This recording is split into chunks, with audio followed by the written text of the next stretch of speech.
people get confused and say, oh, what do I do? My kid's got pneumonia. How do I protect my other children? Well, pneumonia is not really contagious. So although I have seen where multiple family members have got pneumonia, typically you get your immune system kind of takes a hit when you have a cold virus, and the bacteria that live in our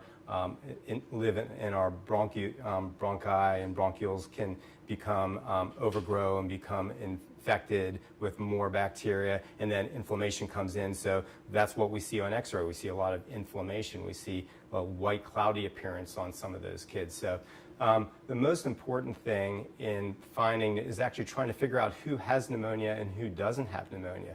So pneumonia is not always easy to diagnose with physical exam, and I think a real problem is, one, it can be overdiagnosed because crackles do not mean you have pneumonia. So if you listen with your stethoscope and you hear crackles, mucus plugging and wheezing can cause crackles. So not everybody that crackles has pneumonia. And on the other side, people that don't have any abnormal breath sounds can have pneumonia. I've always gone with a theory, because the respiratory infections that are viral, typically over the course of 3 days, the fever typically will come down. So if you have an ascending fever or a fever that doesn't go away after 3 days, with a cough, I usually get an X-ray, and the American Academy of Pediatrics also recommends a chest X-ray for kids that have had fever for 5 days. Even without a cough, you can have pneumonia and never even cough.